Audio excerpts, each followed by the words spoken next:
अस्सलामु अलैकुम व रहमतुल्लाहि व बरकातहू। इन्नल हम्दुलिल्लाह नअमदुहु व नस्तईनुहु व नउमिनु बिही व नतवक्कलु अलैहि व नऊज़ु बिल्लाहि मिन शुरूरि अनफुसिना व मिन सय्यिआति अअमालिना। मन यहदिहिल्लाहु फला मुदिल्ल लहु व मन युद्लिल्हु फला हादिय लहु।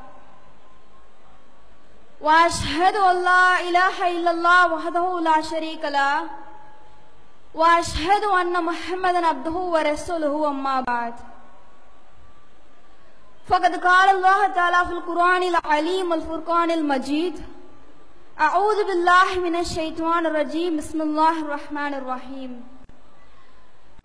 எல்லாம் வல்ல அல்லாஹ்வின் நல்லடியார்களே, உங்கள் மீதும் என் மீதும் ஏக இறைவனின் சாந்தியும் சமாதானமும் என்றென்றும் நின்று நிலவட்டுமாக என்று கூறி எனது உரையை ஆரம்பம் செய்கிறேன். அல்ஹம்துலில்லாஹ்.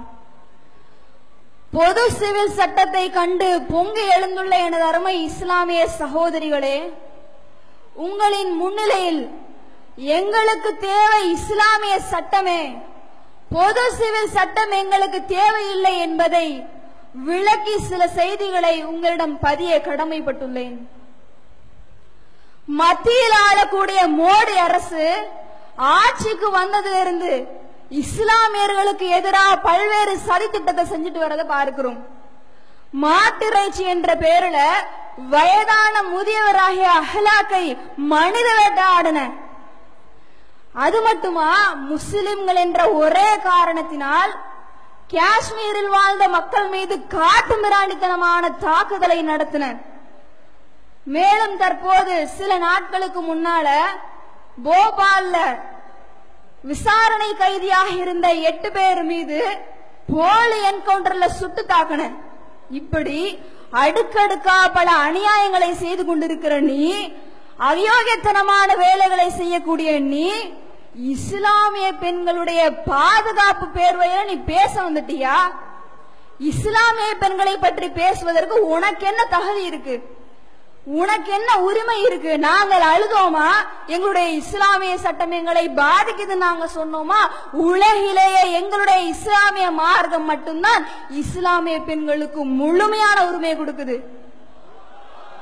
எந்த அளவுக்கு ஒரு தாயாக இருக்கட்டும், ஒரு மனைவியாக இருக்கட்டும், அதாவது பெண் என்ற சமூகத்திற்கு அழகான ஒரு கண்ணியத்தை கொடுக்குது இஸ்லாமிய மார்க்கம். ஆனால் நீ சொல்வதென்ன? முத்தலாக் என்ற பேர்ல இஸ்லாமிய பெண்களை தலாக் என்ற சட்டம் பாதிக்குது நீ சொல்றியே. முதல்ல முத்தலாக் என்பது இஸ்லாமிய சட்டம் அல்ல, அதை தவறாக விளங்கி வைத்திருக்கிறார்கள். தலாக் என்றால் என்ன? விவாகரத்து. இந்த விவாகரத்துன்றது உன்னுடைய சமுதாயத்துல இல்லையா? பொது சிவில் சட்டத்துல இல்லையா? அல்லது இந்து மத சட்டத்தின் அடிப்படையில் இல்லையா? விவாகரத்து என்பது தவிர்க்க முடியாத ஒன்று மனிதனுக்கு மத்தியில். ஏன் சம்பந்தமில்லாத இருவரை கணவன் மனைவி என்று இணைக்கிறாங்க. 95% மக்கள் அதுல ஒத்து போய் வாழலாம். 5% பேட்டையாவது என்ன ஏற்படும்? ஒரு கணவன் மனைவியாக இருந்தா சாதாரணமா எல்லா குடும்பத்திலையும் சண்டைகள் ஏற்படத்தான் செய்யும். அப்ப அந்த இடத்தை இருவருக்கு மத்தியில் மனக்கசப்பு ஏற்படும் போது அந்த இடத்தில் நல்ல முறையில் பிரிந்து செல்வதற்கு அழகான ஒரு சட்டமா தலாக்குடைய சட்டம் சொல்லுது. எடுப்புல தலாக்குன்னு சொல்லி ஒரே தடவை 300 தலாக்கு 3 லட்சம் தலாக்கு சொன்ன பிரிஞ்சிருவாங்கன்றது இஸ்லாமிய சட்டம் அல்ல. 3 அவகாசத்தை அழகான முறையில சொல்லுது இஸ்லாமிய மார்க்கம். எப்படி? உன்னுடைய மனைவியை உனக்கு பிடிக்கலையா? ஒன்று சொல்லி திருத்து, அல்லது உன்னுடைய படுக்கையை விட்டு தள்ளி திருத்து. அதற்கும் அவள் கட்டுப்படலையா? 2 குடும்பத்தை வைத்து பேசி திருத்து. இந்த நிபந்தனைகள் எல்லாம் முடித்த பிறகுதான் தலாக் என்ற வார்த்தை அங்க வருது. தலாக் என்ற சட்டத்தை அங்கே நடைமுறைப்படுத்துகிறார்கள். இந்த சட்டம் என்ன செய்யுது? இஸ்லாமிய பெண்களுக்கு பாதுகாப்பு கொடுக்குது. நீ சொல்றிய பொது சிவில் சட்டம், இந்த பொது சிவில் சட்டம் வந்தால் விவாகரத்துன்றது ஒண்ணு. இஸ்லாமிய பெண்கள் மத்தியில நாங்கள் கோர்ட் வாசல்ல, நீதிமன்ற வாசல்ல போய் நாங்க நின்னோம்னா 3 மாசத்துல முடியக்கூடிய விஷயத்த அந்த மனுவை பாக்குறதுக்கே நீ வருட கணக்கு தீர்ப்ப. வாயுதா வாயுதா என்ற பேரில பல்வேறு கணக்கு ஓடும். 1 ஆண்டு 10 வருஷம் ஆகும். 10 வருஷம் என்பது பலாயிரக்கணக்கான வருடம் ஆகும் எல்லாருடைய சட்டத்திலேயே. பல தீர்ப்புகளை பார்க்கிறோம், 70 வருஷத்துக்கு மேல தீர்ப்பு கொடுத்திருக்கான். 70 வருஷத்துக்கு மேல விவாகரத்துக்கு தீர்ப்பு வாங்கினா மறுமணம் செய்ய முடியுமா? இல்ல அவங்களுடைய வாழ்க்கை நிலை என்னவாக இருக்கும்? அப்பொழுது பொது சிவில் சட்டம் கொண்டு வரப்பட்டா இந்த அளவிற்கு கேவலமான நிலையில் விவாகரத்து போச்சுன்னா இஸ்லாமியுடைய வாழ்க்கை எந்த அளவுக்கு ஏற்படும் தெரியுமா? கேவலமான நிலை. ஒரு ஆண் தன்னுடைய மனைவியை விட்டு நீங்க பிரிவதற்கான ஒரு சட்டம் தான் இந்த விவாகரத்து. இதை தாமதப்படுத்தினா அவன் வைப்பாட்டியின் ஒரு அசிங்கமான ஒரு பேரவையில் சின்ன வீடு வச்சுக்குவான், அடிச்சு உதச்சு பெண்ணை துன்புறுத்துவான். நல்ல பொம்பளையா இருந்தா கூட அவளை நடத்த கெட்டவன சொல்லி அசிங்கப்படுத்துவான். மேலும் என்ன, நல்லவளா இருந்தாலும் பைத்தியக்காரன். ஏன்னா ஒரு காரணம் வேணும்ல. என்ன காரணத்தை சொல்றது? அவள் ஒரு பைத்தியக்காரி. இது மட்டுமா? இதற்கு மேல் என்ன? அந்த இடத்தில் கணவன் மனைவிக்கு மத்தியில் மனக்கசப்பு ஏற்பட்டு பிரிவதற்கு வழி இல்லாமல் என்ன செய்வான்? கட்டுன பொண்டாட்டிய தீய வச்சு கொளுத்திடுவான். கொளுத்திட்டு என்ன தற்கொலை விபத்து பார்க்கிறோமா இல்லையா? அப்ப இப்படிப்பட்ட கேவலமான ஒரு அவல நிலை இஸ்லாமிய பெண்களுக்கு வேண்டுமா? அப்ப எவ்வளவு பெரிய ஒரு விஷயத்த, விஷமத்தனமான சட்ட திட்டத்தை நீ பெண் உரிமை என்ற பெயர்ல திணிக்க பாக்குற. ஆனால் எங்களுடைய இஸ்லாமிய சட்டம் அழகிய முறையை சொல்லுது. எந்த அளவுக்கு? பெண்ணுக்கு விவாகரத்து உரிமை குலா என்ற சட்டத்தின் அடிப்படையில. சாபித் பின் கைஸ் என்று சொல்லக்கூடிய ஒரு சஹாபி, அவர்களுடைய மனைவி அல்லாஹ்வின் தூதர்கிட்ட வந்து சொல்றாங்க, இறை தூதரே, என்னுடைய கணவருடைய நன்னடத்தை குறித்தோ நற்குணத்தை குறிச்சோ நான் என்ன செய்ய மாட்டேன், குறை சொல்ல மாட்டேன். இருந்தாலும் அவரோடு வாழ்வதற்கு எனக்கு விருப்பம் இல்லைன்றாங்க. அப்பொழுது இறை தூதர் அப்பெண்ணை கட்டாயப்படுத்தல, அவரோடு வாழ்ந்துதான் ஆக வேண்டும் என்று கட்டளையிடல.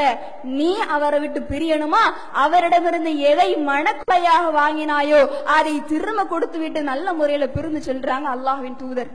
எப்படி ஒரு பெண் விரும்பினார்? ஏன்னா எடுத்த எடுப்புல எந்த பொம்பளையும் கணவரை வேணான்னு சொல்ல மாட்டா. சொல்றானா அதுக்கு ஒரு காரணம் இருக்கும்.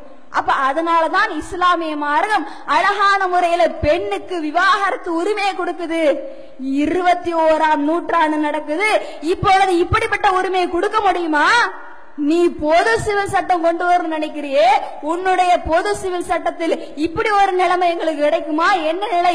இழிநிலை தான் ஏற்படும். எங்களை இந்த நீதிமன்றத்தின் வாசல்ல ஆண்டு கணக்கில் அலைய விடுறது அவனுடைய எண்ணமே தவிர பெண்கள் மீது எந்த ஒரு அன்பான ஒரு எண்ணம்லாம் கிடையாது. மேலும் என்ன, எங்களுடைய இஸ்லாம் எங்களை கண்ணியப்படுத்துது எல்லா வகையிலும். ஒரு குடும்ப பிரச்சனையா எங்களுடைய ஜமாத்தினரை வைத்து நாங்கள் பேசி தீர்த்து கொள்வோம். ஆனா நீ என்ன பண்ணுவ? நீதிமன்றத்துல வர வச்சு குறுக்கு விசாரணை என்ற பேர்ல பல கேள்விகளை கேட்டு குடும்ப ரகசியங்களை வெளிப்படுத்தி எங்களை கூலி குறிக்க வைப்ப. அப்ப இந்த ஒரு அவல நிலை எங்களுக்கு தேவையா? அழகான ஒரு கண்ணிய முறையில எங்களுடைய வாழ்க்கை முடிஞ்சு போயிடும். ஏற்கனவே ஒரு டிவி சேனல்ல சொல்வதெல்லாம் உண்மை, செய்வதெல்லாம் பித்தலாட்டம்ன்ற கதையா ஒரு நிகழ்ச்சியை போட்டு அடுத்தவனுடைய மான மரியாதைய காத்துல பறக்க விட்டு அதனால பலர் தற்கொலை செய்து கொள்கிறார்களே, இந்த நிலை எங்களுக்கு தேவையில்லை. இவ்வளவு ஒரு கண்ணியமானவர்களுடைய இஸ்லாமிய சட்டம் சொல்லுது. இந்த இஸ்லாமிய சட்டத்துல கைய வச்சு பெண்களுடைய உரிமையை பறிப்பதற்கு நீ திட்டமிடுற. உன்னுடைய திட்டம் ஒரு நாளும் நடைமுறைக்கு வராது, நடைமுறைப்படுத்தவும் விட மாட்டோம் நாங்கள். மேலும் என்ன, மேலும் எங்களுடைய இஸ்லாமிய சட்டத்துல அழகான முறையில் ஒருவர் விவாகரத்து வாங்குறாங்களா, அந்த விவாகரத்து வாங்கிய உடனே ஜமாத்தினர் ஒரு பெரும் தொகையை வாங்கி அந்த பெண்ணுக்கு கொடுத்துரும். அந்த பெண் நல்ல முறையில் அதனுடைய வாழ்க்கை முழுவதையும் அமைத்துக் கொள்வதற்கான ஒரு வாய்ப்பை ஏற்படுத்தி கொள்வாள். ஆனால் உன்னுடைய பொது சிவில் சட்டம் கொண்டு வந்தா ஜீவனாம்சமா, எது ஜீவனாம்சம்? மாசம் 50 ரூபா 100 ரூபா ஜீவனாம்சமா. இதை அவன் ஜீவனாம்சமா கொடுப்பான். வாழ்க்கையில 50 ரூபாய்க்கு என்னத்தை வாங்கி சாதிச்சிட முடியும்? அப்ப என்ன, இப்படிப்பட்ட ஒரு கேவலமான நிலைமையை பெண்களுக்கு திணிக்க பாக்குற நீ. ஆனால் இந்த கேவலமான ஒரு அவல நிலை இன்றளவில் நம்முடைய சமுதாயத்துல இல்ல. அது மட்டுமா, இஸ்லாமிய சட்டத்தின் அடிப்படையில நான் ஒரு இஸ்லாமிய பெண்ணாக இருக்கின்றேன், நான் ஒரு இஸ்லாமியனுடைய மகளாக இருக்கிற, எனக்கு சொத்துல பங்கு காத்துக்கிட்டு இருக்கு. நீ பொது சிவில் சட்டம் கொண்டு வந்தீனா எனக்கு சொத்துல பங்கு கொடுக்கறதுக்கு உனக்கு வக்கு இருக்கா? நான் இஸ்லாமிய பெண்ணுடைய ஒரு தாயாக இருக்கேன், எனக்கு இஸ்லாத்துல இப்ப சொத்துல உரிமை இருக்கு. நீ பொது சிவில் சட்டம் கொண்டு வரணும்னு துடிக்கிறியே, இப்படி கொண்டு வந்தால் இப்படிப்பட்ட ஒரு சொத்துரிமை உனக்கு கொடுக்கறதுக்கு அருகதை இருக்கின்றதா? நான் இஸ்லாமிய பெண் என்ற அடிப்படையில் ஒருவருக்கு சகோதரியாகவும் மனைவியாகவும் இருக்கேன். சொத்துல பாதியோ சொத்துல 1/6 இப்படி எனக்கு என்னுடைய மார்க்கம் சொத்துரிமை கொடுத்திருக்கு. உனக்கு கொடுக்க வக்கு இருக்கா?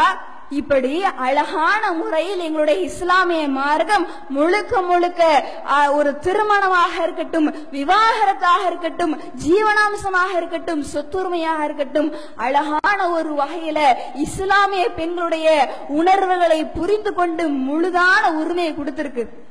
ஆனால் நீ போடக்கூடிய சதி திட்டம் என்ன அப்படின்னா, பொது சிவில் சட்டத்தை திணித்து இஸ்லாமியர்களை அவமானப்படுத்தணும்னு நினைக்கிற, இஸ்லாமியருடைய மான மரியாதையை பறிக்க வேண்டும் என்று நினைக்கிறாய், இஸ்லாமியருடைய உரிமையை பறிக்க நினைக்கிற.